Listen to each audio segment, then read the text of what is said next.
The drum pounded in Akanji's hands like a wild harp. Each beat ripped screams from the air. Shadows twisted around him, and the old baobab's scars twisted into faces, hungry to eat his soul. He tried to drop the drum, but it wouldn't let go, and the tree began to bleed.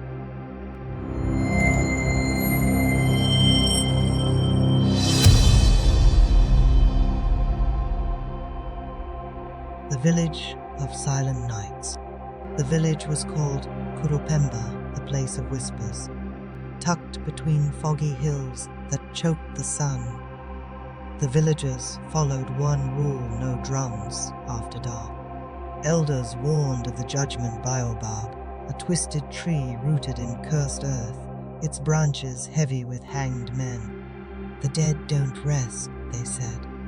They listened. The baobab stood at the edge of the forest, its trunk wide as a house, and its bark scarred with deep, jagged lines that seemed to shift in the moonlight. The villagers avoided it, leaving offerings of palm wine and yams at a distance to appease whatever spirits lingered there. But the tree was never satisfied.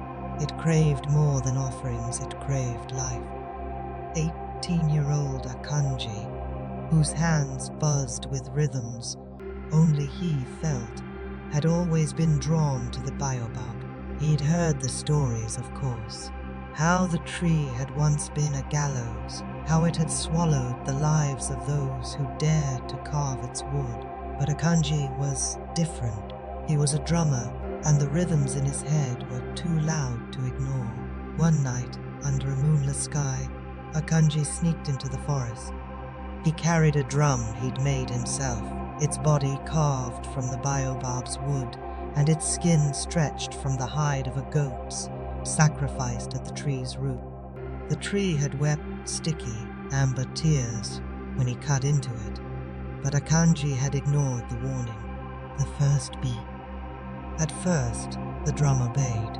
Soft taps grew into a wild rhythm, echoing like angry bees. Fireflies blinked out. The air turned thick and sour like old blood. Then the drum changed. It burned hot, its skin pulsing with veins that crawled under Akanji's fingers. The beats sharpened, thud, thud, B-O-O-M, a rhythm. Shadows rose like black water around the baobab. Akanji tried to scream, but his voice vanished. The drum stuck to his hands, his muscles merging with the drum's skin. The tree's scars twisted into faces, their eyes hollow and their mouths gaping. They whispered in a language Akanji couldn't understand, but the meaning was clear. You are ours now. Grandmother's warning. Nana Yawa found him at sunrise, crumpled at her door. The drum still clung to him, its wood now melted into his wrists, red and raw. She cursed in Twi, her voice shaking. Fool! That tree hungers, it eats hands, voices, lives. She told him the truth long ago. The baobab was a gallows. Criminals hung from its branches, their bodies buried under its root. But the tree wanted more. It whispered to the living, tricking them with lies of power. Those who carved its wood became its slaves, their drums spitting out the trapped dead. You fed it your music, Nana spat. Now it wants your life. Akanji's wrists throbbed. The drum's wood fused to his skin. Nana Yaa tried to pry it off, but the drum only tightened its grip, its veins pulsing with a sickly glow. The night of shadows. By midnight, the drum pulled Akanji back to the tree. The baobab's trunk cracked open, leaking a smell like rotting meat. Shadows peeled off its bark, forming shapes with broken necks and rope burns on their throats. Their mouths, sewn shut with thorns, dripped black sap that burned the ground. Thud, thud, boom. The drum's beats shook Akanji's bones. His hands bled, staining the drum. The ghosts surrounded him, bony fingers clawing at his face. One pressed its mouthless face to his ear. A voice scraped inside his head. "You drum till your heart explode." Akanji's vision blurred as the drum's rhythm grew faster, more frantic. The ghosts closed in, their sewn mouths twitching as if trying to scream. He could feel his heartbeat sinking with the drum, each beat a hammer strike against his chest. The bargain. Nana Yawa appeared, her lantern flickering. She threw a bag of bitter herbs into the air, their smoke stinging like burnt skin. The ghosts screeched, their stitches snapping to show jagged teeth.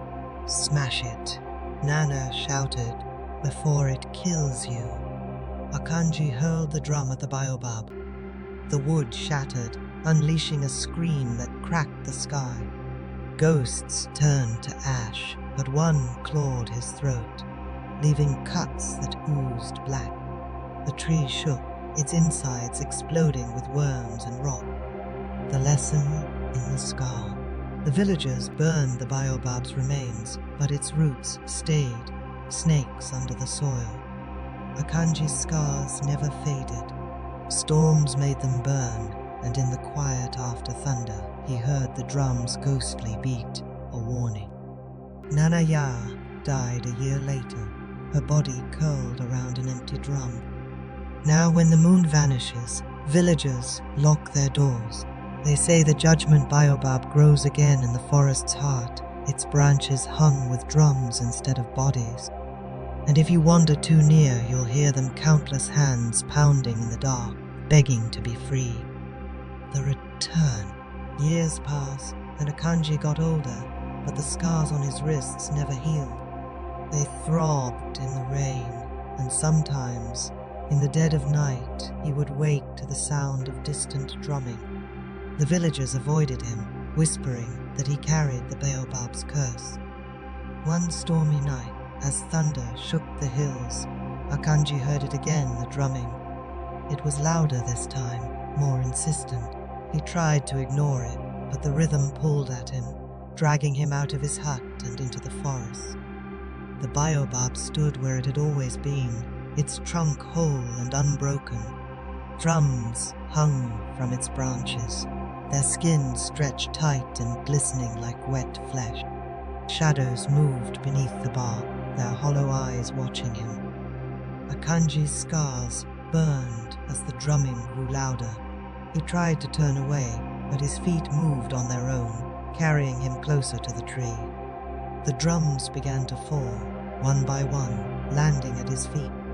"No," he whispered, but his hands reached out, drawn to the nearest drum. The moment his fingers touched it, the rhythm exploded in his chest. The baobab's scars twisted into faces, their mouths wide and hungry. "Welcome back," they whispered. The cycle. The villagers found Akanji's hut empty the next morning. They followed the trail of blood to the baobab, where a new drum hung from its branches. Its skin was still fresh, and its wood gleamed with a reddish hue. No one dared to touch it.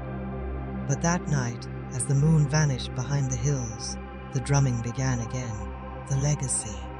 Years turned into decades, and the story of Akanji and the baobab became legend. Parents told their children to stay away from the forest, especially on moonless nights. But curiosity is a dangerous thing, and the drumming tree's call was irresistible to those who heard it. One such was Ifia, a girl with a voice like a songbird and a heart full of questions. She had heard the stories, but she didn't believe them. "It's just a tree," she said to her friends. "How can a tree hurt anyone?" On a night when the moon was hidden, Ifia sneaked into the forest. She carried no drum, but the baobab didn't need one. It whispered to her, its voice soft and sweet, promising her the power to sing like no one had ever sung before. Ifia reached out to touch the tree, and the moment her fingers brushed its bark, the drumming began, and the cycle continued. The endless night. Now, when the wind blows through Kurupemba, it carries the sound of distant drums. The baobab's roots stretch deeper, its branches heavier with each passing year. And in the darkest nights, when the moon hides its face, the tree whispers to those who will listen. Some doors, once opened, stay open. The dead never forget. They wait for your mistake.